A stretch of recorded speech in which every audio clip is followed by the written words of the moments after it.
कि अब अंत हुआ मेरे भी इस सफ़र का। मैंने बहुत कुछ लुटाया अपने घर का।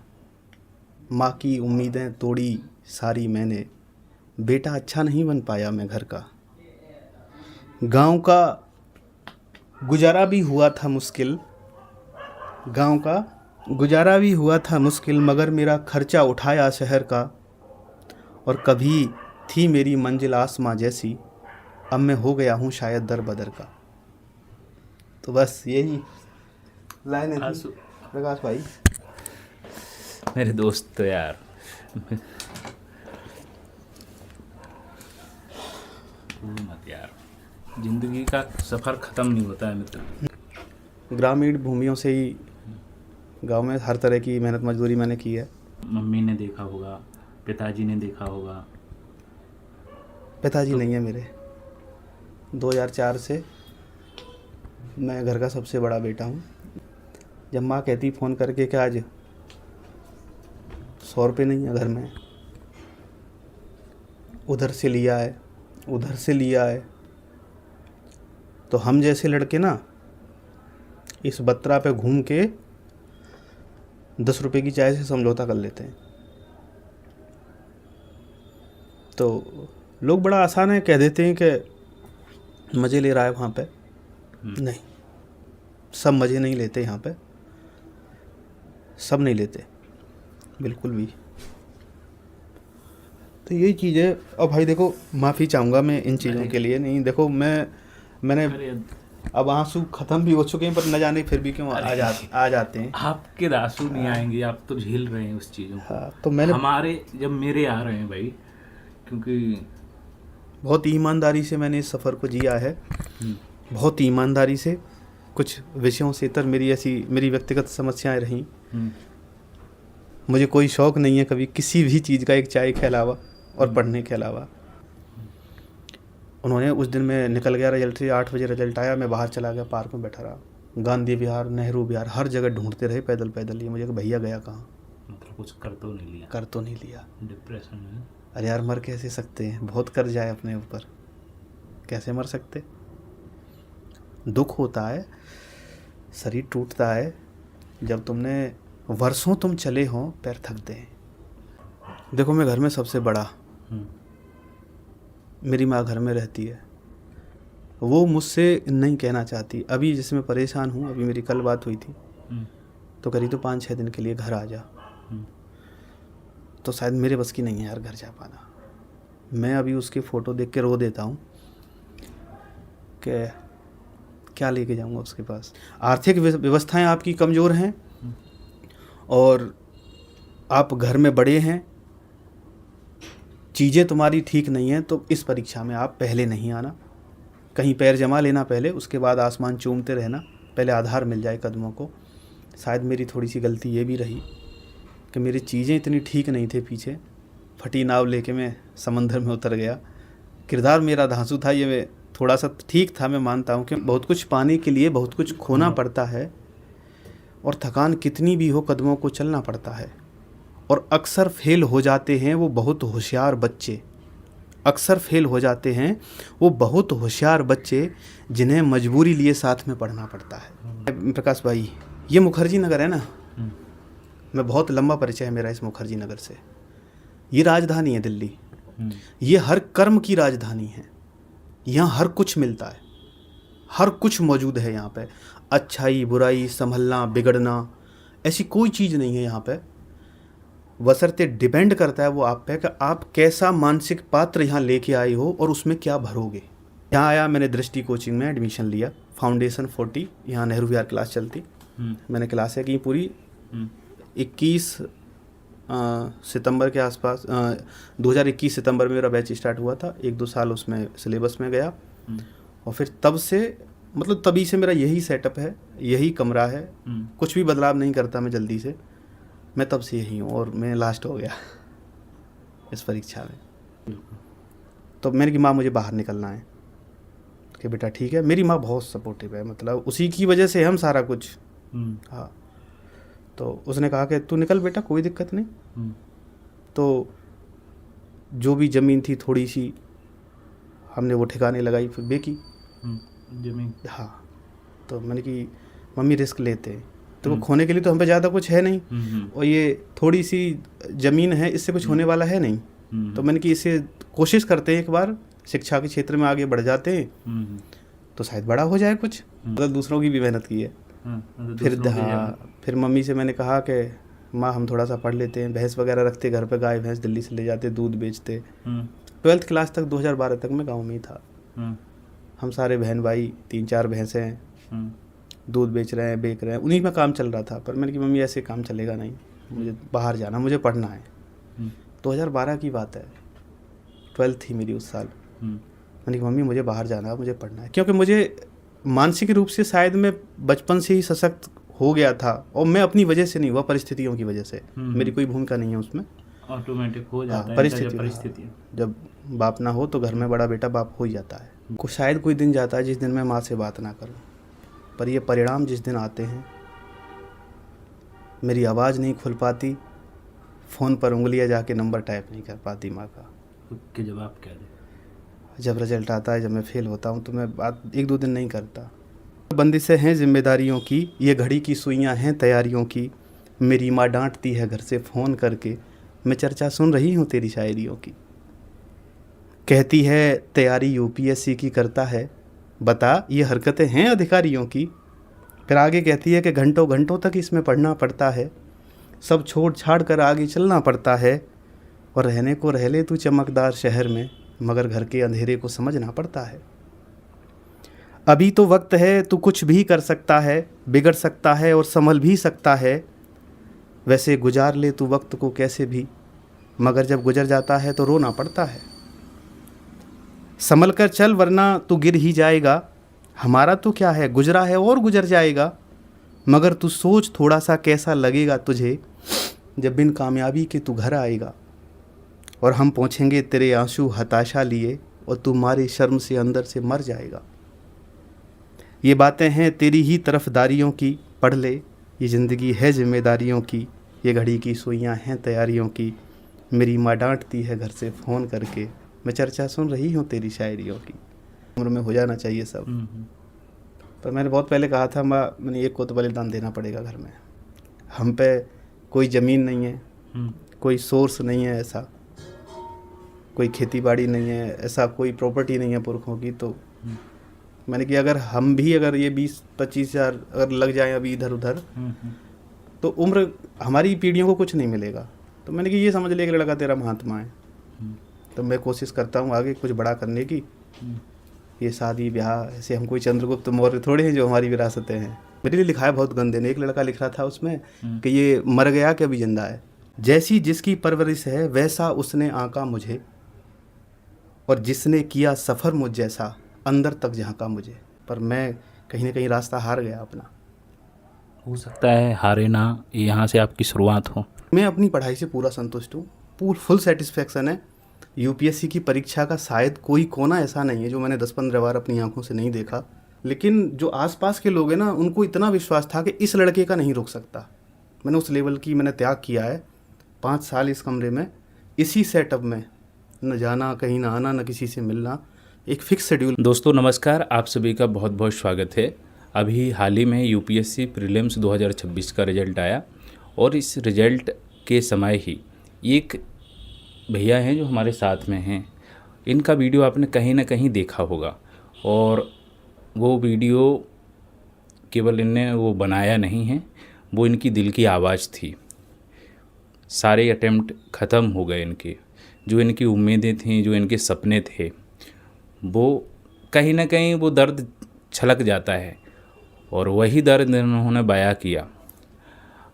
आज हम उनसे बात करने वाले हैं यूपीएससी की इस जर्नी में कौन कौन से ऐसे संघर्ष किए, कितनी मेहनत की, और मेहनत करने के बाद भी वो फल ना मिले तो जाहिर है बुरा लगता है। लेकिन उन्हीं से जानते हैं उनकी शुरुआत से अभी तक की कहानी, संघर्ष के बारे में।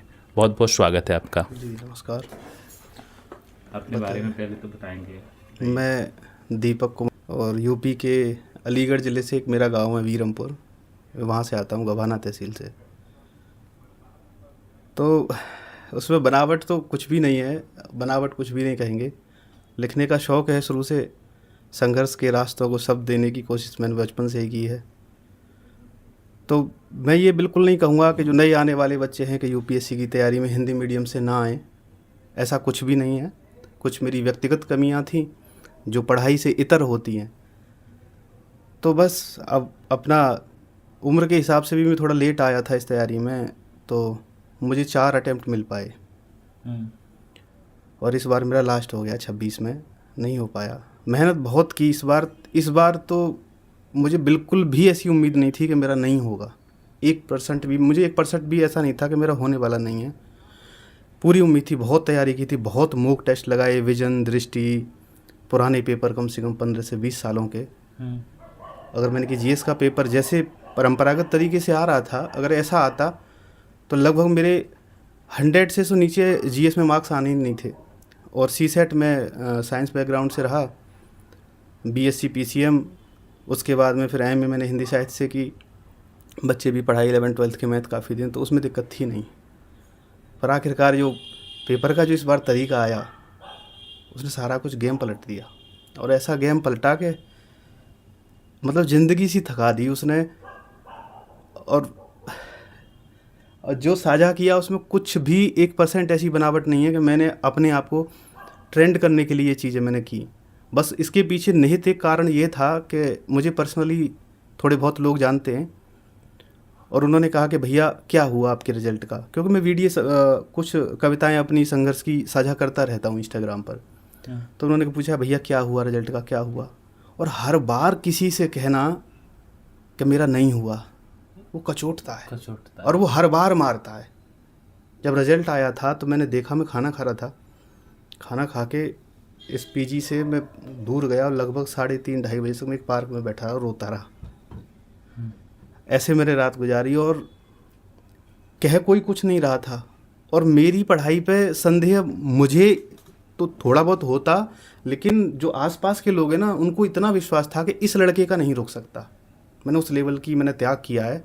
5 साल इस कमरे में, इसी सेटअप में, न जाना कहीं, ना आना, न किसी से मिलना, एक फिक्स शेड्यूल। मेरे पूरे पीजी को मेरा पैटर्न पता था कि भैया कब उठता है, कब चाय पीता है, कब पढ़ता है। तो बहुत कॉम्प्रोमाइज़ किए और साथ भी दिया लोगों ने। देखो, आप जब अच्छाई के रास्तों पर जब जाते हो ना, कर्म तुम ईमानदारी से करते हो, तो कितना भी ख़राब इंसान हो तुम्हारा साथ देता है। बहुतों ने मेरा साथ दिया, सबका धन्यवाद।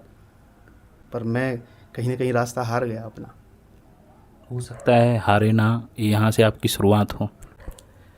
जब प्रकाश भाई सफ़र जमी जैसा और मंजिल आसमां जैसी हो और वो न हासिल कर पाओ, तो वो दुख कभी जाता नहीं है। अब मुझे नहीं पता कि मैं यहाँ से आगे कहाँ जाऊँगा, लेकिन हाँ इतना है, मैंने पढ़ाई से इतर में नहीं जाऊँगा, क्योंकि मैंने इसी में ही ज़िंदगी गुजारी है। और मुझे सिलेक्शन न होना एक वो मैटर है अलग, लेकिन मैं अपनी पढ़ाई से पूरा संतुष्ट हूँ, फुल सेटिस्फेक्शन है। यूपीएससी की परीक्षा का शायद कोई कोना ऐसा नहीं है जो मैंने 10-15 बार अपनी आंखों से नहीं देखा। सिलेबस में हाथ पे रखता अपने पे, कोई पूछे जगा के आधी रात में, हर टाइम रेडी। इस बार कम से कम नहीं तो आपको मैं क्या बताऊं, इस बार ऐसा हाल रहा कि इस बंद कमरे में कूलर बंद करके गेट बंद किया, इसका गेट बंद किया, कूलर बंद किया। मैंने कि ऐसा ही माहौल रहता है परीक्षा माहौल में। उसमें हॉल में जाओगे तुम, व्यवस्थाएं ज़्यादा अच्छी रहती नहीं है, गर्मी तो पड़ती है। तो मैंने कि मैं उसी पैटर्न में अपने घर पे मूक टेस्ट लगाऊंगा। तो मैंने 9:30 से 11:30, 2:30 से 4:30, उसी फिक्स पैटर्न में कम से कम 45 दिन मैंने एग्ज़ाम लगाया अपने यहाँ पे खुद। 45 दिन, सुबह जीएस, शाम को सीसेट, और फिर उसके बाद में रात को कम से कम 6 से 7 घंटे अपना जो कोर सब्जेक्ट हैं, उन शॉर्ट नोट हैं, वो रिवीजन है सारे। अच्छा, तो और इस वीडियो को जैसे मैं कहना चाहूँगा, आऊँगा अपनी बात क्या है ना कि बिखराव बहुत ज़्यादा है तो चीज़ें बह जाती है बातों में इधर उधर। इस वीडियो को डालने का निहित बस इतना ही कारण था कि मुझको सबसे व्यक्तिगत रूप से कहना पड़ रहा था कि मेरा नहीं हुआ। तो मैंने कि मुझे सबको जवाब नहीं देना पड़ेगा। मैं एक ऐसा, ये मेरी आदत है शुरू से, मैं कविताओं में ही बात करता हूँ। तो मैंने उस पर डाला, मैंने कि लोगों को पता चल जाएगा कि इसका नहीं हुआ है, तो वो मुझे मैसेज नहीं करेंगे बार बार। बस उस चीज़ से बचने के लिए मैंने ये वीडियो साझा किया था। बाकी इसमें और कोई निहित कारण नहीं कि कोई लालच हो कि मुझे फेम पाना है, नहीं, ऐसा कुछ नहीं था। पर मुझे लाइनें थी बिल्कुल झकझोर देने वाली थी। ऐसा कोई भी एस्पिरेंट नहीं होगा स्टूडेंट नहीं होगा जो वीडियो देख के रोया नहीं हो, क्योंकि आपका दर्द अधिकतर छात्रों का वो दर्द है सारी, और ख़ासकर हिंदी मीडियम का।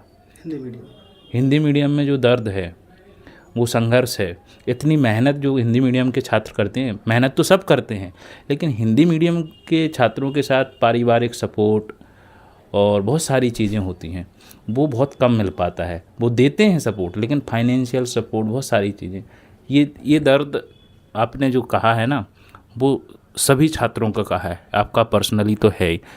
और उसमें बहुतों ने, पहले तो अधिकांश में सभी का मतलब पैर छू के धन्यवाद करना चाहूँगा। बहुत प्यार दिया है मुझे, अथाह प्यार दिया है, बहुत हौसला दिया है, अपनापन, सांत्वना, जितना उन पर हो सका है उन्होंने मेरे लिए किया है।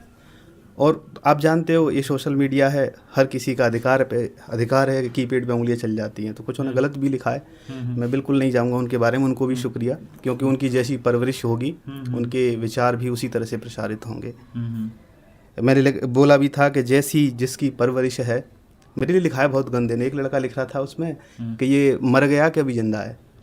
अच्छा, हाँ, तो मैं उस भाई से कुछ नहीं कहना चाहूँगा। मैंने उसकी रील बिल्कुल साझा करने की कोशिश नहीं की, बस 2 लाइन कही, ये शब्द भी बोले। हाँ, कि ये मर गया कि जिंदा है, बकवास कर रहा है, फैम लूटने क्या रहा है। अरे भाई मेरे साथ चल के देख, मैंने उम्र गुजार दी इसमें, ज़िंदगी कैसे गुजरती है अपने हाथों से और कैसे संघर्ष किया जाता है। पर मैं नहीं कहूँगा उससे, क्यों, मैंने उसके लिए फिर मैं हमेशा उनमें 2 लाइनों में बात करता कि जैसी जिसकी परवरिश है, जैसी जिसकी परवरिश है वैसा उसने आंका मुझे, और जिसने किया सफ़र मुझ जैसा अंदर तक झांका मुझे। तो उसमें जैसी जिसकी परवरिश है उसने उस हिसाब से अपने विचारों को प्रसारित किया है, लेकिन जिन्होंने सफ़र मेरे जैसा किया है, मुझे अंदर तक झांका है, कई सारे IAS IPS भाई और कोचिंग इंडस्ट्री के मतलब अपनी कोचिंगों के वनडे एग्ज़ाम की कोचिंग्स हों या फिर अपना CSC की कोचिंग हो, सब ने बहुत प्यार दिया है और बहुत सारे मैसेज है, और मैं अभी सभी को नहीं जवाब दे पाया हूँ। सब ने कहा कि आप चिंता न करो, आपको कोई ज़रूरत हो कैसी भी आप हमें मैसेज कीजिए। विद्याग्राम से आदित्य भाई, उनकी टीम से कई लोग, राकेश सर करियर बिल से भी कई लोग, अपनी दृष्टि संस्कृति, लगभग सबसे बहुत शुक्रिया सभी का। और धीरे धीरे समय जैसे मुझे मिलता है, क्योंकि अभी तो वीडियो आउट हो रहा है बहुत ज़्यादा, तो उस पर हर सेकंड पे कमेंट आती है और मैसेज आते हैं, तो मैं अभी उन्हें नहीं देख पा रहा हूँ, पर मैं हर एक को जाके प्रणाम करूँगा। उसमें मुझे कोई वो नहीं है, क्योंकि धीरे धीरे देखूँगा। अच्छा, हाँ, न सुनने न कहाने प्रकाश भाई, वो मेरी अंदर की आवाज़ थी। हाँ, क्या अंत हुआ मेरे भी इस सफ़र का, बहुत जिया मैंने ये, कि अब अंत हुआ मेरे भी इस सफ़र का, मैंने बहुत कुछ लुटाया अपने घर का, माँ की उम्मीदें तोड़ी सारी मैंने, बेटा अच्छा नहीं बन पाया मैं घर का, गांव का गुजारा भी हुआ था मुश्किल, गांव का गुजारा भी हुआ था मुश्किल, मगर मेरा खर्चा उठाया शहर का, और कभी थी मेरी मंजिल आसमां जैसी, अब मैं हो गया हूँ शायद दर बदर का। तो बस यही लाइन है प्रकाश भाई। मेरे दोस्त तो यार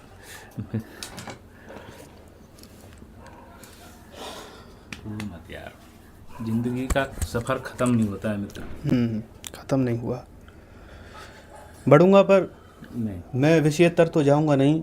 मैंने जिया है और मेरा नहीं हुआ तो मैं बिल्कुल नहीं कहूँगा किसी भाई से कि हिंदी मीडियम से आप तैयारी करने नहीं आया, आना नहीं, बिल्कुल आना, और बिल्कुल असंभव नहीं है सिलेक्शन लेना, ऐसा बिल्कुल नहीं है कि सिलेक्शन नहीं होगा। पढ़ाई अगर आप शिद्दत से आओगे, ऐसा कुछ भी नहीं है जो तुम्हारी समझ में नहीं आएगा। बस रिक्वेस्ट इतनी है सभी से, इतना ही निवेदन है कि रील के आधार पर मत आना, गाड़ियों की बत्तियों की आवाज़ों के आधार पर नहीं आना, समाज के शोर शराबे के आधार पर मत आना। आपका रुझान, आपका इंटरेस्ट अगर उन किताबों में है, आपको दुनिया जानने का शौक़ है, भूगोल इतिहास को करीब से जानने का अगर शौक़ है, तो आप इस परीक्षा में आना। क्योंकि सिलेक्शन, वो कहते हैं ना, गंतव्य इतना महत्वपूर्ण नहीं है, सफ़र जितना महत्वपूर्ण है। मंजिल तो बाद की बात है, लेकिन पहले उसका सफ़र तुम्हें तय करना पड़ेगा, कैसे होगा। तो उस अगर सफ़र में तुम्हारा इंटरेस्ट है, उस सफ़र में तुम रुचि रखते हो, तो इस परीक्षा में आना, हिंदी मीडियम से खास करके, वरना आना नहीं। क्योंकि रीलबाजी तो रीलबाजी सिलेबस नहीं दिखाती ना, बिल्कुल बिल्कुल। भूगोल नहीं बताती, आपका पर्यावरण नहीं बताती, वो हम्म। रील बताती है कि सिर्फ हाँ भौका लिए चलो। पर नहीं, अगर पहले सब कहते हैं एनसीईआरटी पढ़ो, वो पढ़ो, तो मैं इतना कहने, एनसीईआरटी इसलिए बोलते हैं सबसे पहले कि आप इन विषयों के प्रति कितने सहज हैं, कितने सशक्त हैं, आपकी रुचियां क्या हैं, आप उसमें जानने में उत्सुक हैं या नहीं, बस वो चीज़ जान पाएँ, उसके लिए है एनसीईआरटी। ये प्रश्न आना तो बाद की बात है, पहला कारण वही है। आप उस चीज़ को समझ पा रहे हैं, हाँ। आगे बढ़ने की चेष्टा है या हाँ नहीं? बिल्कुल। अच्छा, तो जी ये बोलिए। जो संघर्ष आपका रहा, आपका जो वीडियो चला, ये जो आया सबके सामने पहुंचा, परिवार तक पहुंचा, क्योंकि 9-10 मिलियन इंस्टा पे वो देखने को वीडियो मिल रहा है। जी भाई। तो आप रहने वाले जहाँ से हैं, आपकी एरिया में गया होगा, हाँ। तो आपकी मम्मी ने देखा होगा, पिताजी ने देखा होगा। पिताजी नहीं है मेरे। 2004 से मैं घर का सबसे बड़ा बेटा हूँ, आपको बताऊँ, और मेरे छोटे सब बहन भाई हैं। मेरे घर में अगर कहीं कील ठुकती है तो मेरे दर्द यहाँ पे होता है। तो कुछ चीज़ें ऐसी हैं कि मैं पढ़ाई से बिल्कुल भी नाराज़ नहीं हूँ अपनी से। वो कहता रहा हूँ विषयेतर, नॉन एकेडमिक फैक्टर्स इसे कहते, इनके पढ़ाई से अदर जो चीज़ें हैं, मैं कुछ उनसे परेशान रहा। जब माँ कहती फ़ोन करके कि आज 100 रुपये नहीं है घर में, उधर से लिया है, उधर से लिया है, तो हम जैसे लड़के ना इस बत्रा पे घूम के 10 रुपये की चाय से समझौता कर लेते हैं।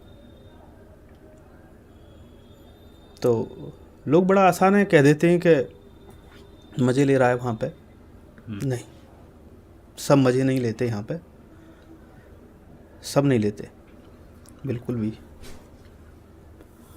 तो यही चीज़ है। और भाई देखो, माफ़ी चाहूँगा मैं इन चीज़ों के लिए। नहीं देखो, मैंने अब आंसू ख़त्म भी हो चुके हैं, पर न जाने फिर भी क्यों आ जाते हैं। आपके आंसू नहीं आएंगे, आप तो झेल रहे हैं उस चीज़ों को। हाँ, तो मैंने जब मेरे आ रहे हैं भाई, क्योंकि बहुत ईमानदारी से मैंने इस सफ़र को जिया है, बहुत ईमानदारी से।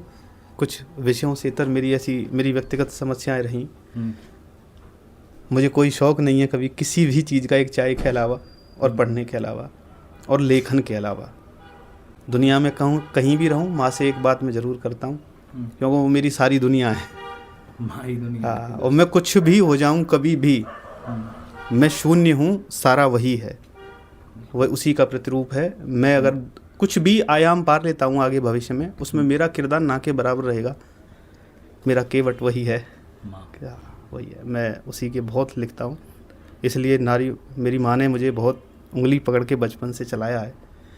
तो माँ के लिए भी आपने बहुत लिखा है, बहुत। माँ के लिए तो बहुत लिखा है। बस उसका तो तुम वॉल पे जाओगे तो शायद माँ ही नज़र आएगी आपको। कुछ बोलना चाहेंगे माँ के लिए?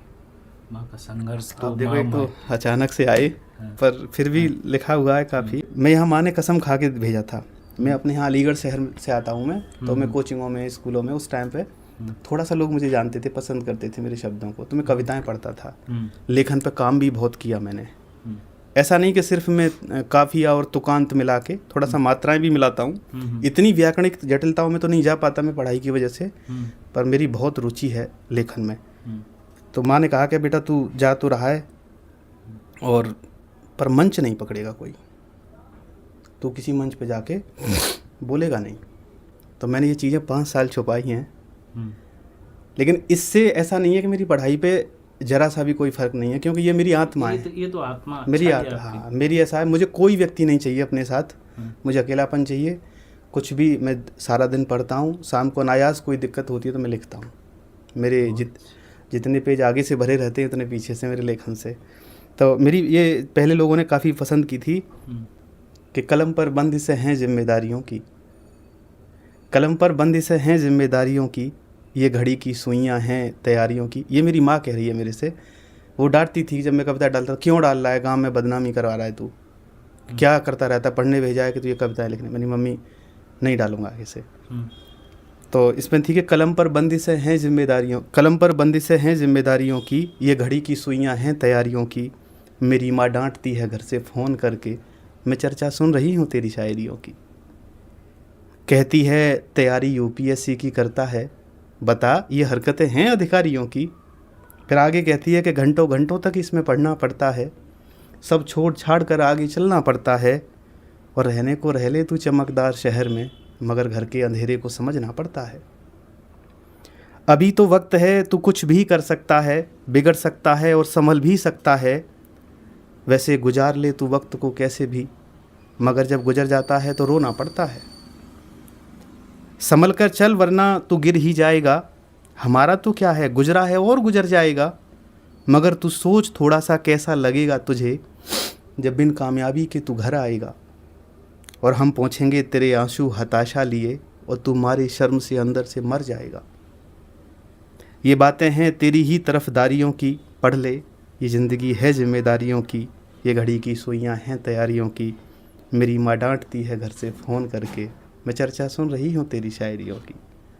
तो मैं उसी को लिखता हूँ, वो ज़रा सा इशारा करती है, मैं अपने शब्दकोश से कुछ शब्द सजा देता हूँ उसमें। ये रिजल्ट आया, ये सारी चीज़ें उस दिन पूरी याद आ रही होंगी। मैंने माँ से बात नहीं की 2 दिन 3 दिन, जबकि शायद मैं घर से लगभग 2013-14 से बाहर हूँ। 6 से 7 साल मैं अलीगढ़ रहा हूँ अपने निजी शहर में। मेरा गांव है थोड़ा सा 25 किलोमीटर गवाना के पास पड़ता है। को शायद कोई दिन जाता है जिस दिन मैं माँ से बात ना करूँ, पर ये परिणाम जिस दिन आते हैं, मेरी आवाज़ नहीं खुल पाती, फ़ोन पर उंगलियाँ जाके नंबर टाइप नहीं कर पाती माँ का। के जवाब क्या दे? जब रिजल्ट आता है, जब मैं फेल होता हूँ तो मैं बात 1-2 दिन नहीं करता, पर वो कहती है कि बात नहीं करेगा तो पास थोड़ी ना हो जाएगा। अभी भी खूब उसने बहुत सांत्वना दी है। अभी कह रही थी कि कोई बात नहीं, अभी पीसीएस है तेरे पास, एक झटके में निकाल देगा तू पीसीएस। मैंने कि मम्मी मुझे अपनी किस्मत पे भरोसा नहीं है, मेहनत पे भरोसा पूरा है, किस्मत पे नहीं है मुझे। मैं पहले कुछ कमाने का देखूँगा थोड़ा सा, ताकि मैं यहाँ रहने लायक मेरा काम चल जाए। मैंने मम्मी अब मैं घर से पैसा नहीं ले पाऊँगा। कैसे हो पा रहा था घर से? इतने घर से 4-5 साल आपने जो दिया है, 5 साल इसी कमरे में, इसी बेड पर, किसी सारी चीज़ें, इनका यही सेटअप है, 5 साल से इसी कमरे में हैं। और पिताजी 2014 में एक्सपायर हो गए, 2004 में एक्सपायर हो गए, मतलब अब बचपन में। हाँ, हम अपने जो गांव था हमारा नेजी, हाँ, वहाँ से हम ननिहाल में रह रहे हैं पिछले 20 साल से। नाना मामा हमें देखते हैं, अच्छा, बड़ा सहारा है उनका भी। और भी लोग हैं, शायद मैं साझा नहीं कर पाऊँगा, बहुत हेल्प करते हैं। तो सभी की सहायताओं से हम आगे चले हुए हैं। मैं सबसे बड़ा हूँ, मेरे 2 छोटे भाई हैं, 1 बहन है। छोटा भाई भी बीएससी है, टेक्निकल डिप्लोमा है। भाई मेरा 3 से 4 बार नेट क्वालिफाई है ज्योग्राफी से, वो भी कोशिश कर रहा है शायद असिस्टेंट प्रोफेसर कहीं हो जाए। मेरी बहन भी सबसे छोटी यही तैयारी करती है, राखी, वो भी यूपीएससी नहीं, वो यहाँ हिंदी एमए हिंदी साहित्य से है और इसी के लिए तैयारी कर रही है, नेट वगैरह के लिए। यूपीएससी में मैं ही आगे बढ़ा हूँ, वो उधर प्रोफेसर लाइन में। अच्छा। हाँ, तो सारे पढ़ ही रहे हैं, घर से लुटा ही रहे हैं। अच्छा, जो और सबसे बदहाल हालत हमारे ही घर की है गाँव में शायद, क्योंकि हम शादियों से निकल गए। जो ग्रामीण पृष्ठभूमि की विचारधाराएं होती है कि इतनी उम्र में हो जाना चाहिए सब। पर मैंने बहुत पहले कहा था, मैंने एक को तो बलिदान देना पड़ेगा घर में।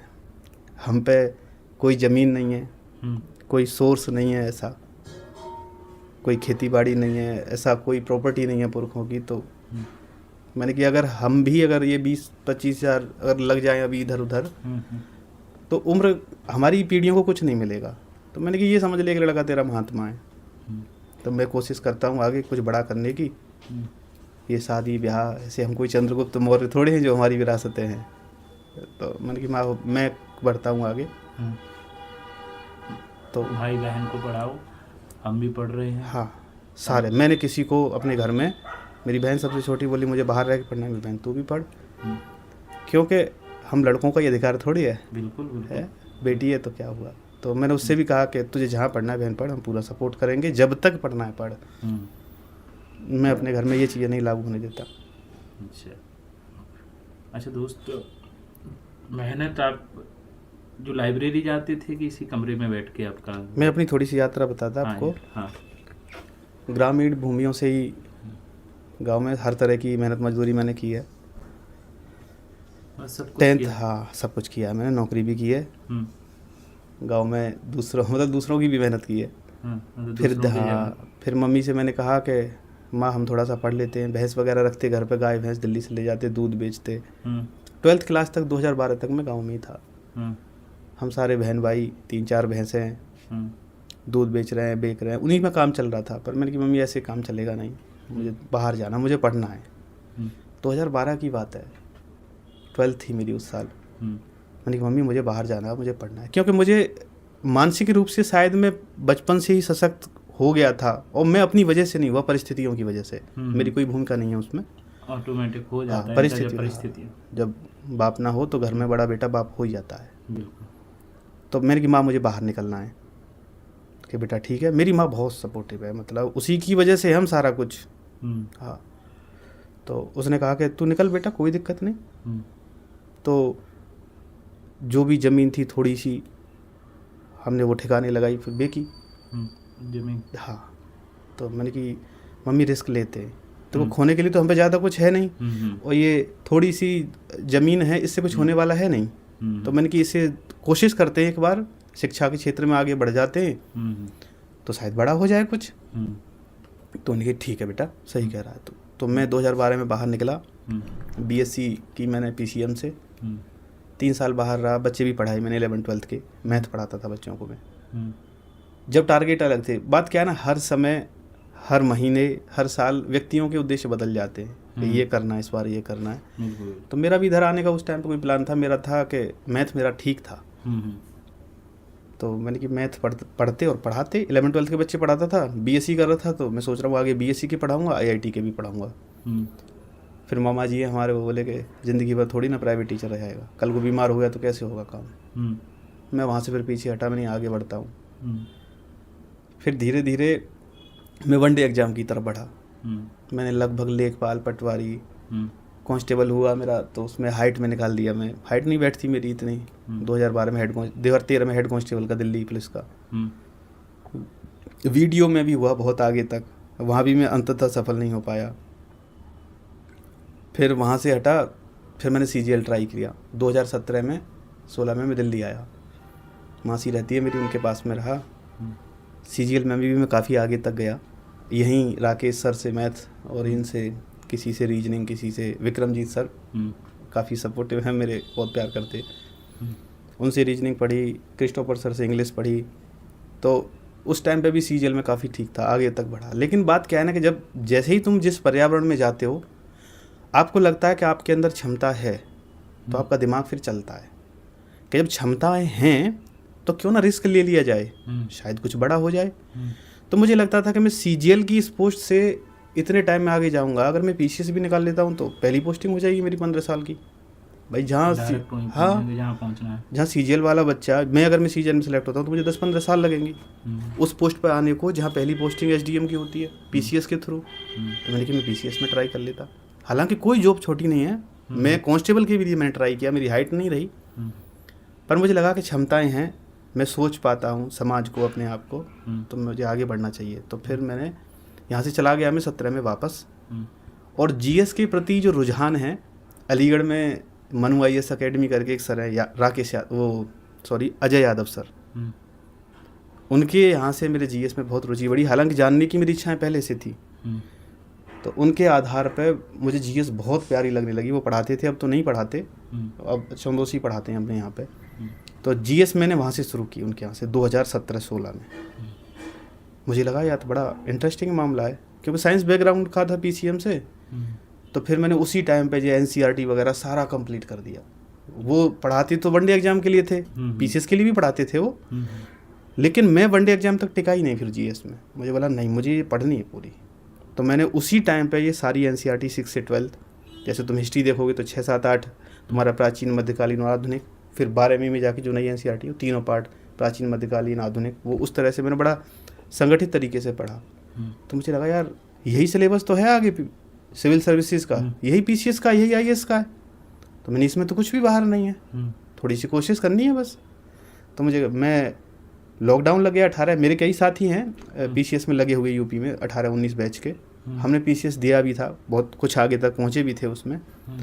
फिर लॉकडाउन आ गया, गांव में फंस गए। गांव वाले बड़े प्यार करते थे, प्रधानी का चुनाव लड़ा दिए।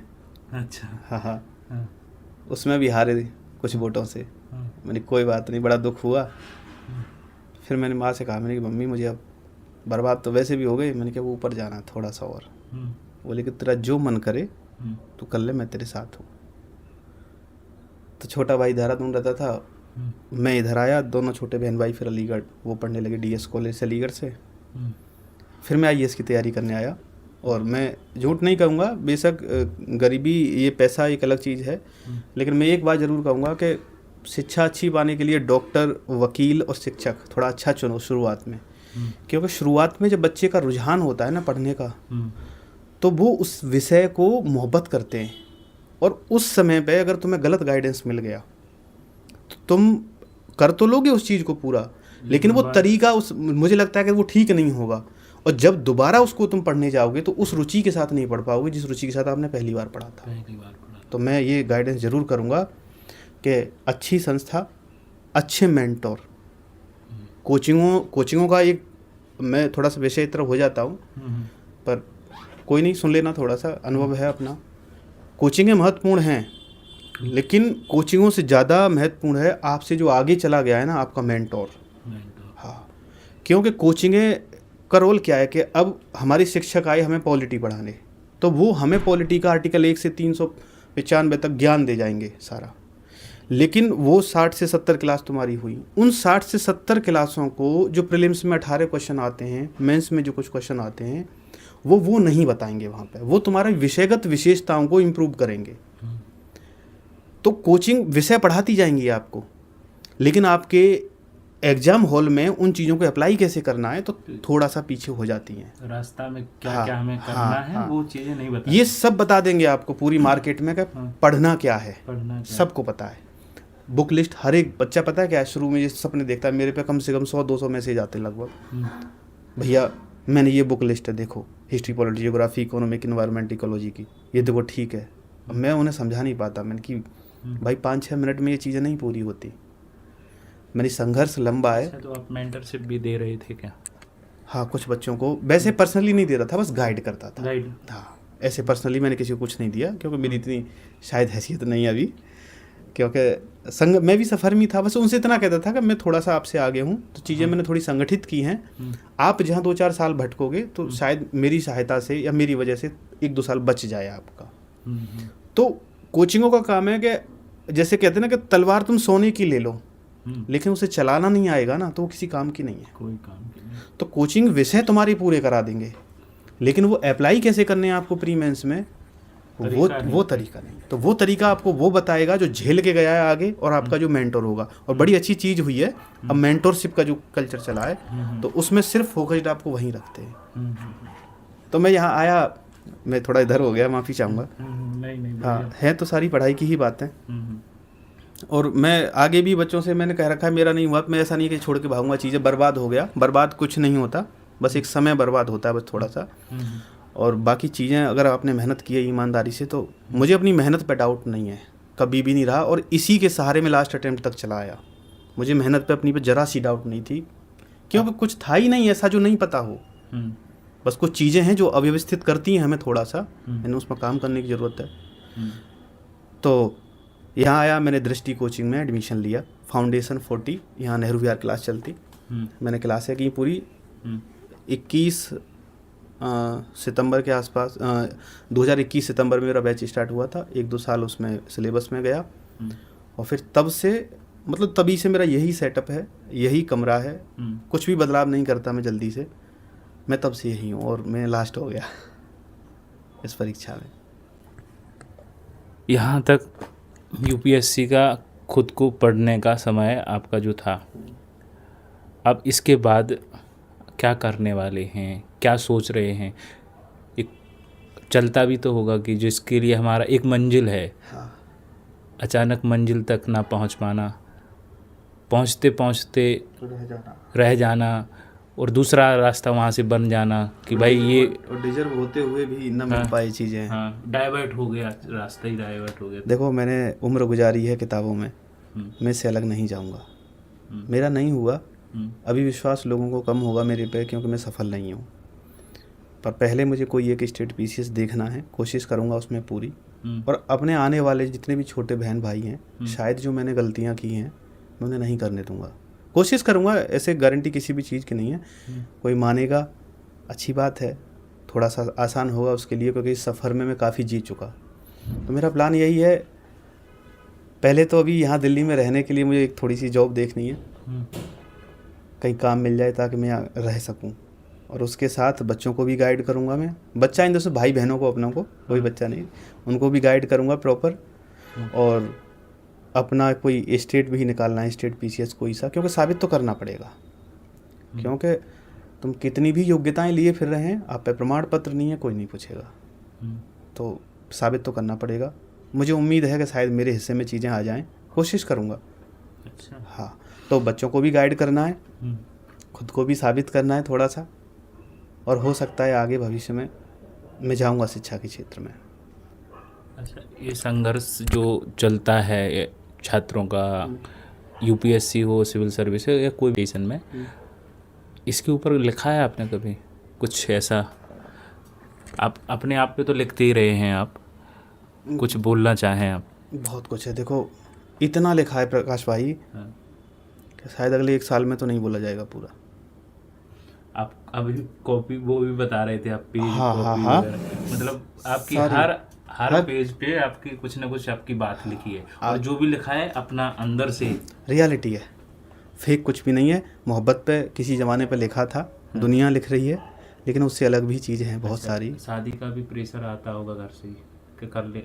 भैया कौन करेगा हमारी शादी, घर में कुछ है नहीं, सफलता हमारे हाथ में नहीं है। माँ की इच्छाएं हैं, मेरा अपना कोई रुझान नहीं। माँ का बहुत टूटती है, क्योंकि जब पड़ोस में ही देखती है कि हमारी सबसे छोटी बहन से भी 2 साल छोटा लड़का, उस पर 2 बच्चे हैं, सोचो मैं सबसे बड़ा घर में, तो बहुत कचोटती हैं। मेरी माँ बहुत परेशान होती है इसके लिए। तो अभी तो ऐसा, हम जैसे लोगों को बिना सफलता के बेटी कौन दे देगा? आप डिजर्व कर रहे थे, आपको सफल होना ही था। हाँ, होना। और ऐसे लोगों की क्यों परीक्षा लेता है भगवान? क्या चाहता क्या है बताइए? आपको बहुत ज़्यादा ज़रूरत थी इस समय पे, सेलेक्ट होना बहुत ज़्यादा ज़रूरत थी। मुझे लगता है कि पता नहीं क्या चाहता है वो, मैं नहीं जानता।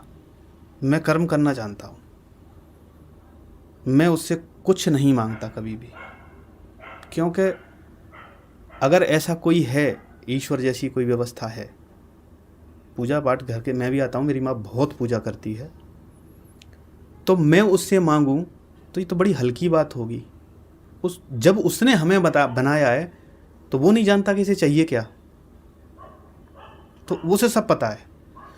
पर मेरा क्या है, मेरा घर से मेरी आदत है, मेरी माँ बहुत पूजा पाठ वाली है बचपन से ही, तो आदत है मेरी पूजा करने की। मैं सुबह उठता हूँ, मेरा वही रूटीन रहता, सबसे पहले अपना पूजा करनी है अपनी, मुझे शांति मिलती है उससे, मैं वो करता हूँ, पर किसी लालच से नहीं करता। मैं अरदासें नहीं लगाता, मुझे ये दे दो वो दे दो। अरे तेरा बनाया हुआ हूँ, तुझे नहीं पता क्या चाहिए? बड़ा अजीब हाल है, तुम देखोगे। मैं चलो इस चीज़ों पे नहीं जाते, ये धार्मिक चीज़ें ठीक है, विश्वास है, मैं उस पर इतना विश्वास है कि जो किस्मत में भी नहीं होगा उसको छीन लेंगे, लेकिन ये केवल शब्द हैं, कोशिश है। देखो वादा, मैं अब ऐसा हो गया हूँ प्रकाश भाई, पहले मेरी एक कविता थी, मैं आप सुनाता कि मैं किस भाव से किस भाव पे आ गया हूँ। 100% दुनिया में कुछ भी नहीं है, न 100% कोई पढ़ाई पढ़ता। अब पढ़ाई का भी रूटीन मैं आपको बताऊं, आप पहले पूछ रहे थे, हम हट गए विषयों से, क्योंकि बहुत सारी चीज़ें हैं, हम हो जाते हैं विषयोत्तर। तो 15-16 घंटे कोई नहीं पढ़ता, और पढ़ता होगा तो भाई वो उसकी व्यवस्था है। पर मेरा जो अपना मानना है, एवरेज पढ़ाई 8 से 10 घंटे के बीच में आपको करनी चाहिए। और मन नहीं कर रहा है आपका पढ़ाई का, मत करो, 1 दिन रुक जाओ, 2 दिन रुक जाओ, गिल्ट मत पालो। पता है बात क्या है प्रकाश भाई, ये मुखर्जी नगर है ना, मैं बहुत लंबा परिचय है मेरा इस मुखर्जी नगर से। ये राजधानी है दिल्ली, ये हर कर्म की राजधानी है, यहाँ हर कुछ मिलता है, हर कुछ मौजूद है यहाँ पे। अच्छाई बुराई, संभलना बिगड़ना, ऐसी कोई चीज़ नहीं है यहाँ पे। बशर्ते डिपेंड करता है वो आप पे कि आप कैसा मानसिक पात्र यहाँ लेके आए हो और उसमें क्या भरोगे, क्या लेना चाहते हो, वो तुम पे निर्भर करता है। यहाँ हर चीज़ है। डुबकी लगा के जाओ, हाँ, जो चाहो वो मिल जाएगा। बदनामी भी बतेरी है इस जगह की। यहाँ न पढ़ने वाले भी लोग बहुत हैं, क्योंकि दो तरह के लोग हैं यहाँ। एक तो यहाँ पढ़ने आए हैं और एक पढ़ने भेजे गए हैं। मैं माफ़ी चाहूँगा अगर किसी की बातों को अगर आहत होता है, पर मैं अपना पर्सनल एक्सपीरियंस, मैं गलत भी हो सकता हूँ इन चीज़ों में, पर मैं पर्सनल एक्सपीरियंस बता रहा हूँ कि यहाँ कुछ भेजे गए हैं लेकिन कुछ आए हैं। और जो यहाँ पढ़ने आए हैं ना, वो घर में कहीं ना कहीं अपनी तिजोरियों को खाली करके आते हैं, बाप की पगड़ियों को उतार के आते हैं, माँ के झुमकों को बिकवा के आते हैं। वो बच्चे यहाँ सड़कों पे नहीं घूमते। वो बच्चे जानते नहीं। मुझे यहाँ 6 साल हो गए। ये लाल किला आपको मैंने पहली बार देखा है, मेरे को ये पता नहीं था मुखर्जी नगर में हो। और अधिकतर बच्चे मेरे को जानते हैं, मैं उनको भी फेस से जानता हूँ, लेकिन मैंने आपको मार्केट में कभी देखा नहीं, जबकि आपको 5 साल इधर हो गए। वो इस गली से मैं लगातार गुजरा हूँ। मैं कभी नहीं। मैंने यहाँ से अपनी कोचिंग संस्था, कमरा, और शाम को मेरा रूटीन है इधर गांधी विहार साइड, ये गंदा नाला है तो उस पटरी पे मैं अपना टहलने चला जाता, किसी पार्क में जाके अकेला बैठ जाता। मैं नहीं जाता इधर, भीड़ में बहुत कम जाता हूँ, चाय पीनी होती तब जाता हूँ। बाकी घूमने के नाम पे मैं दिल्ली में कभी नहीं कहीं गया। लाल किला, कुतुब मीनार मैं नहीं जानता चीज़ें हैं किधर। ये पता है वैसे सारा इतिहास, भूगोल पता है कि चीज़ें हैं कहाँ, विश्व तक पढ़ा है हमने, पर देखने नहीं गए। पर हाँ, भौतिक रूप से मैं वहाँ नहीं गया। मतलब देखा ही नहीं अभी तक? ना, नहीं गया अभी। ना, इंडिया गेट ना, कुछ भी नहीं। लाल किला कुछ भी नहीं। दिल्ली से मुखर्जी नगर आए, वो उधर से घर से मुखर्जी नगर, और इस कमरे में अपना कैद। इसके बाद कोचिंग, अपनी पढ़ाई कमरे पे ही। और ऐसा नहीं है कि मैं दिन रात पढ़ता हूँ, शायद कोई नहीं पढ़ता। एक टाइम होता है, जैसे प्री आया नज़दीक तो बच्चे दिन रात कर लेते हैं, मैं भी करता उसमें। प्री निकल गया तो जो, जैसे इस बार 21 अगस्त का है, शायद मेरे नसीब में नहीं रहा कि जो अभी 21 अगस्त का मेंस है, तो ये 2 से 2.5 महीने का जो पीरियड मिलता है, इसमें दिन रात बच्चे कर लेते हैं। जितना झोंका जाता है अपने आप को दवाएं खा खा के, यहाँ कभी कमर में दर्द हो रहा है, कहीं चलाते हैं अपने आप को। मेंस के लिए आप शुरू से कर रहे होंगे तैयारी? हाँ, फाउंडेशन था शुरू से ही। एक प्री, एक टाइम मेंस, आंसर राइटिंग भी करना अपना, और PYQ लगभग पिछले 20 सालों से, लगभग 20 सालों के PYQ, और लगभग 25 से 30 बार मैंने अपनी आंखों से गुजारे हैं विथ एनालिसिस। 20 साल के? हाँ, लगभग 20 साल के। देखो ये अभी मैं मटेरियल तुम्हें दिखा था, एक दृष्टि से हमें मिला था, 6 बुक मिली थी, वो उस टाइम पे की थी। हाँ। और बाकी एक प्रीलिम्स कैप्सूल करके मिला था, और मेंस कैप्सूल। देखो मेंस वाली अभी तो मेरी टेबल पे ही है, आपको दिखाऊं। ये मेंस वाली है, ये मेंस आंसर राइटिंग की, ये पुरानी किताब है मेरे पे, 13 से 22 तक की। और ऐसी ही प्रीलिम्स की थी दृष्टि की, वो कई बार पढ़ चुका। फिर मुझे लगा थोड़ा और पढ़ना चाहिए, तो विजन आई है इसका। ये मैं बताता हूँ, ये तो टेस्ट सीरीज है मेरी। ये टेस्ट सीरीज आपने कितनी लगाई थी? अब कुछ मत पूछो, बस जिंदगी लगा दी, इतनी लगा दी। अपनी तरफ से सब कुछ कर दिया है, सब कुछ लिया। अब ये देखो, ये लगभग 1 2 3 4 5 6 7 नोटबुक हैं। ये विजन आई है इसका, PYQ है ये। बड़ा अच्छा एनालिसिस है। और भी है, एक धर्मेंद्र जाखड़ भैया है, उनका भी एक बुक है, बहुत अच्छा है। अपनी दृष्टि का भी बहुत अच्छा बुक है, मैंने वो कई बार पढ़ा है, इसीलिए आया मैं शौक के तौर पे। तो ये भी मैंने 6 किताब लगभग 5 से 6 बार कर रखी है। इसमें ये अलग अलग चीज़ें हैं सारी, ये इन्वायरमेंट, इकोलॉजी, सारा। अच्छा, धर्मेंद्र जी का भी ऐसे ही रहा है, इंटरव्यू 4 दिए उन्होंने। बहुत जेन्युइन इंसान है वो, मैं बहुत रेस्पेक्ट। मैंने इंटरव्यू उनका किया है। अच्छा। हाँ, तो मतलब उनने भी डिजर्व वो करते थे, लेकिन 4 इंटरव्यू दिए, या 5वां था इस बार, 4। मैं उनके लिए एक चीज़ कहूँगा कि देखो, पर्दे के उस पार जो लोग हैं, दीवार के, जो सेलेक्ट हो गए और 1-2 नंबर से इधर रह गए, ज़रूरी नहीं है वो पढ़ाई की वजह से रहे हैं। मेरी एक कविता थी, इस पर मैं सुनाऊंगा। बहुत कुछ पाने के लिए बहुत कुछ खोना पड़ता है, और थकान कितनी भी हो कदमों को चलना पड़ता है। और अक्सर फेल हो जाते हैं वो बहुत होशियार बच्चे, अक्सर फेल हो जाते हैं वो बहुत होशियार बच्चे, जिन्हें मजबूरी लिए साथ में पढ़ना पड़ता है। तो पढ़ाई के साथ मैं एक निवेदन और करूँगा मैं सभी बहन भाइयों से आपके घर में फाइनेंशियल यानी कि आर्थिक व्यवस्थाएं ठीक हैं, आप मानसिक रूप से ठीक हैं, आपको लगता है कि मैं सिलेबस के आधार पर इस परीक्षा में चला जाऊंगा, रील के आधार पर नहीं, और आप 4-5 साल, अगले 4 से 5 साल घर के बिना किसी दबाव, घर से ये नहीं फ़ोन आना चाहिए कि आज घर में 100 रुपये नहीं है जहर खाने को भी, अक्सर बोलते हैं हमारे घरों में, क्योंकि वो यहाँ मार देती है वो चीज़। जब घर से फ़ोन आता है ना कि बेटा इस आप तो बड़े थे, हाँ, तो आपके लिए तो ये और हाँ, बहुत बहुत चैलेंज रहा होगा। हाँ, हाँ। आर्थिक व्यवस्थाएं आपकी कमज़ोर हैं और आप घर में बड़े हैं, चीज़ें तुम्हारी ठीक नहीं हैं, तो इस परीक्षा में आप पहले नहीं आना, कहीं पैर जमा लेना पहले, उसके बाद आसमान चूमते रहना, पहले आधार मिल जाए कदमों को। शायद मेरी थोड़ी सी गलती ये भी रही कि मेरी चीज़ें इतनी ठीक नहीं थे, पीछे फटी नाव लेके मैं समंदर में उतर गया। किरदार मेरा धांसू था, ये मैं थोड़ा सा ठीक था, मैं मानता हूँ, क्योंकि मुझे अब मेरे से कोई पूछता है ना कि तुम्हारा कौन सा विषय तुम्हारा अच्छा है, मैं बता नहीं पाता क्योंकि सारे विषय ठीक है। मैंने सब में हाँ, और वो करनी ही होती है। हाँ, सब में। मेरे से कोई कहता है तुम्हें पॉलिटी अच्छी लगती है, हिस्ट्री अच्छी लगती है, मतलब इतिहास, भूगोल, समाज, पर्यावरण, क्या अच्छा लगता है? मेरे भाई सब अच्छा लगता है। कैसे निर्धारित करूँ कि ये अच्छा है? क्यों कि प्रीलिम्स में तुम देखोगे लगभग वेटेज एक जैसा है इनका।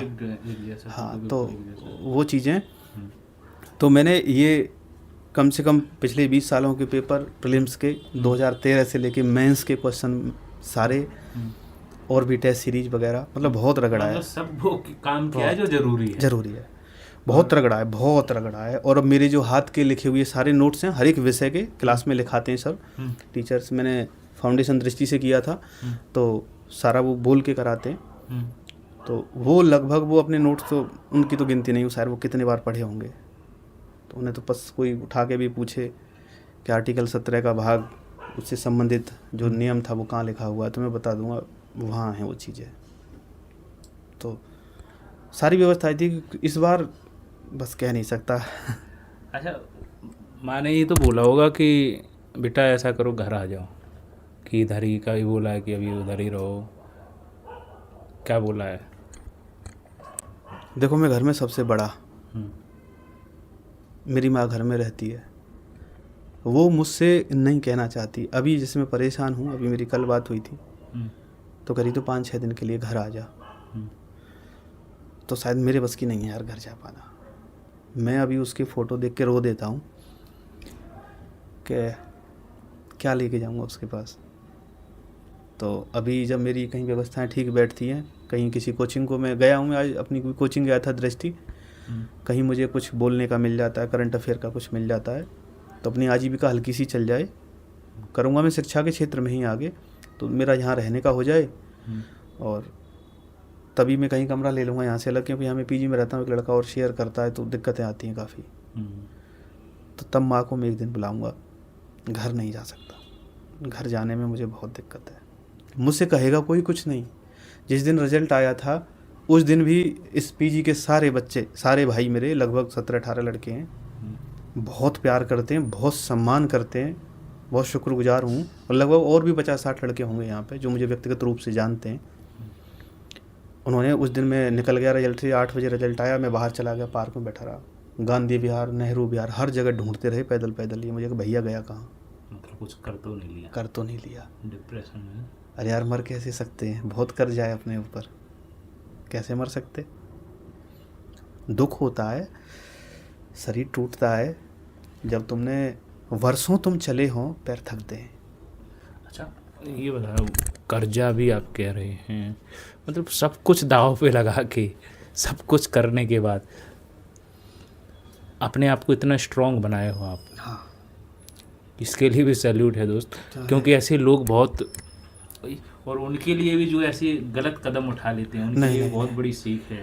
देखो तो वो बात क्या है ना, मानसिक सशक्तता होना थोड़ा ज़रूरी है, मैच्योरिटी बड़ी ज़रूरी है, मन में आता है। मैं मानता हूँ जो लोग ऐसा कदम उठाते हैं, विनती है पहले तो नहीं उठाना चाहिए, पर वो मोमेंट जिस टाइम पे होता है ना, तो हमारे जैसे, हम, मेरा रिजल्ट आया उस दिन, अब जितना विश्वास मुझे था ना कि मेरा हो जाएगा, मुझसे ज़्यादा विश्वास मेरे यहाँ आसपास वाले लोगों का था कि इसका नहीं रुक सकता। हाँ, मेरा अब जैसे इस पहले भाई थे हमारे, मंजीत भाई जो जिनका पीजी चलाया उन्होंने, मैं 2-3 साल उन्हें मैंने प्रॉपर पैसा दिया, मैं छोड़ के जाने लगा था बीच में।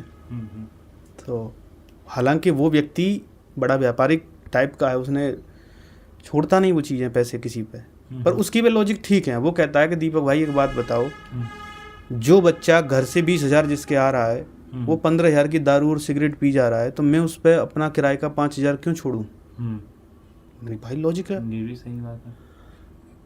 तो लेकिन आप कितना भी कैसा भी इंसान सही, लेकिन आप जब कर्मठ हैं, ईमानदार हैं, आपके व्यक्तित्व में वो झलकता है कि आप करेंगे, तो आपका हर कोई साथ देगा। हर कोई नहीं देगा तो कुछ लोग तो ऐसे हैं कि साथ देंगे, हर कोई तो नहीं देगा, मैं जानता हूँ, मुस्कुराते ज़्यादा हैं, हर कोई लेकिन कुछ लोग आपका साथ लोग अच्छे होते हैं, ऐसा नहीं। मंजीत भाई ने कहा कि ये पीजी तेरा है, मुझे तेरे से एक पैसा नहीं चाहिए, और तुझे जब तक रहना है रह यहाँ पे, जब तक मैं पीजी चला रहा हूँ तब तक तू रह। और कभी, और भाई वो दिन आज का दिन है, उस भाई ने मेरे से कभी किराया नहीं मांगा, पर ऐसा नहीं है कि मैंने दिया नहीं। मेरे घर से जो आता है पैसा आता है हर महीने मेरे पास, तो जैसे अब घर से 8,000 आया या 10,000 आया, 9,000 आया, तो तुम जानते हो मुखर्जी नगर में बड़ा दिक्कत हो जाती है। और यूपीएससी की तैयारी है, एक मैगजीन भी खरीदनी होती है, तेल साबुन पानी सब खरीदना होता है। तो उसने, मैंने उसको कभी कम दे दिए, जिसका निर्धारित कराया था उससे कम दे दिए, तब भी उसने कोई बात नहीं बोली, और न उसने मांगा मेरे से। फिर कम से कम 1-1.5 साल उसने मेरी बहुत हेल्प की है। तो ये कहीं ना कहीं मेरा कर्म ही था, ईमानदार, जो उसने मेरी मदद की। ऐसे लोगों के सहारे मैं चला हुआ हूँ आगे तक। मेरे 3-4 ऐसे भाई हैं छोटे, घर परिवार से बाहर, मैं रात को उनको फ़ोन कर दूं कि मुझे दर्द हो रहा है मेरे सर में, टैबलेट, तो वो पैसा नहीं भेजेंगे, टैबलेट लेके आ जाएंगे। ऐसे भी साथी हैं मेरे। तो वो कहते हैं ना कि चमक के सहारे बहुत जुगनू नज़र आते हैं, मेरी एक रचना है, उस पर पड़ी हुई है सारी, कि चमक के सहारे बहुत जुगनू नज़र आते हैं, कामयाबी में तो सब अपने नज़र आते हैं।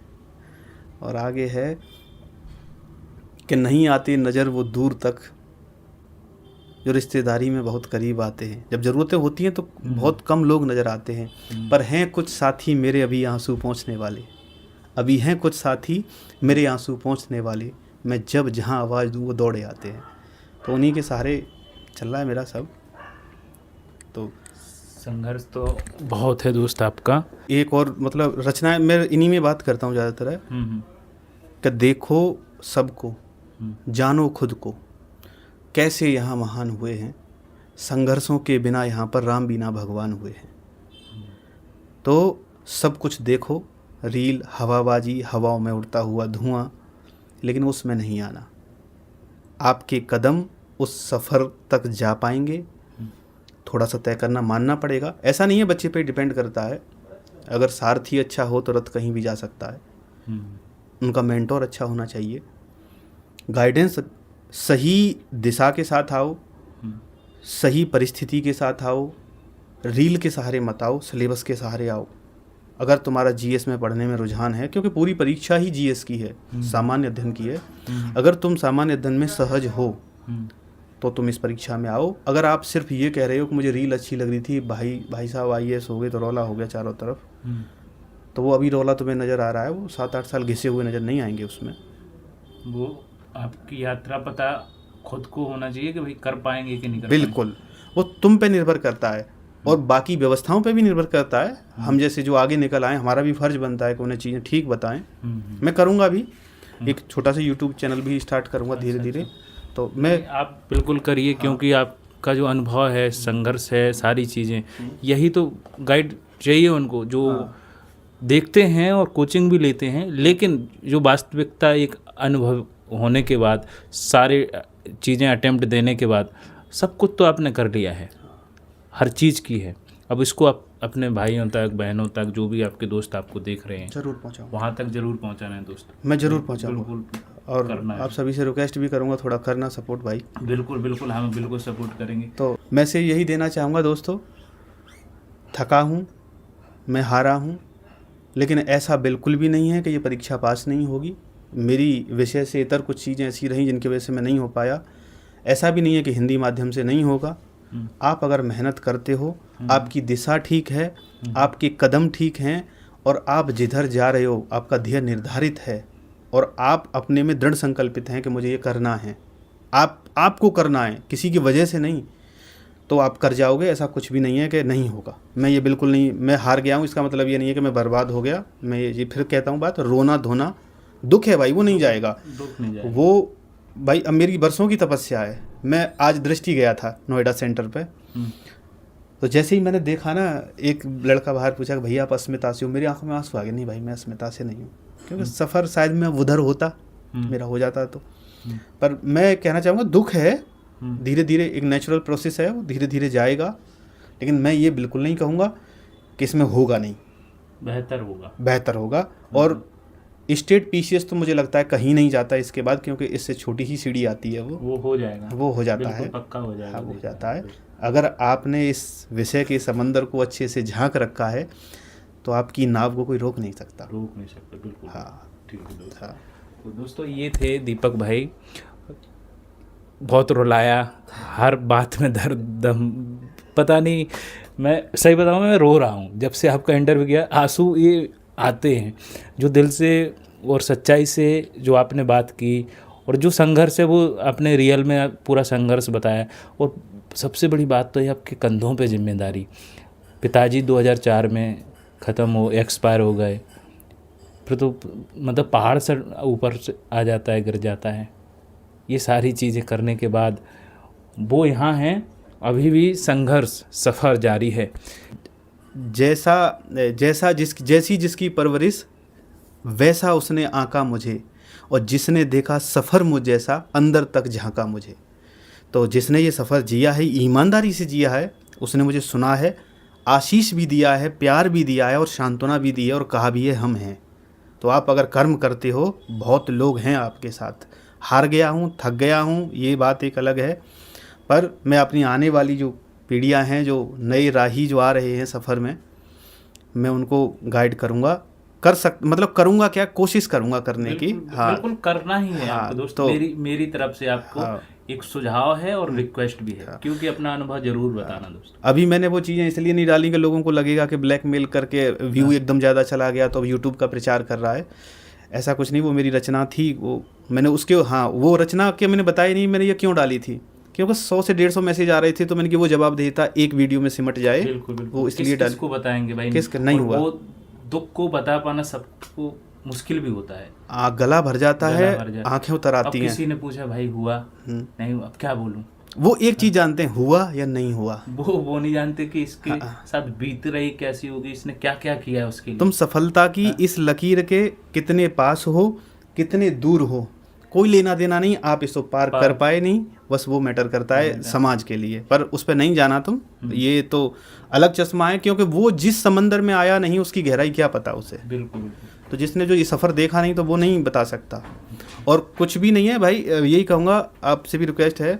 और मैं एक यूट्यूब अपना चैनल है वैसे, अभी मैं लिंक डालूंगा उसकी इंस्टाग्राम पर भी, और आपसे भी रिक्वेस्ट है कि बिल्कुल, आप सही लोगों तक चीज़ों को पहुंचाना। और मैं अपने अनुभव धीरे धीरे धीरे करके, अभी मैं सहज हो जाऊं 2-4 दिन में, मेरे पैर थोड़े यहाँ जम जाएं, तो मैं साझा करूंगा अपना पूरा अनुभव। और अभी भी शिक्षा में ही हूँ मैं, इससे इतर नहीं जाऊँगा, कोशिश करूँगा आगे बढ़ने की, क्योंकि इसी में जिया है मुझे। ठीक, थैंक यू भाई। तो भाई जो भी आपने भाई से सीखा हो, मुखर्जी नगर में 5 साल इसी कमरे में, इसी कुर्सी पे, इसी बेड पे सारी व्यवस्था उनने कर रखी, अपनी मेहनत, संघर्ष सब कुछ यहीं पे देखा है। लेकिन उनका सफ़र ख़त्म नहीं हुआ है। यहाँ पे बोल दें अटेम्प्ट ख़त्म होने से उनका सफ़र ख़त्म नहीं हुआ, अब वो सफ़र जारी है, उनके लिए कुछ और बेहतर होने वाला है। इनसे क्या सीखा है, क्या जाना है, कैसी इनकी कहानी लगी, सारी की सारी कहानी के बारे में आप कमेंट करके सुझाव, मैसेज जो आप पूछना चाहें वो बता सकते हैं। भाई से संपर्क कर सकते हैं। इनके लिए हम कॉलैब भी करेंगे, भाई से सारी चीज़ें इनसे पूछ सकते हैं, बाकी गाइड भी करेंगे दोस्त। नमस्कार।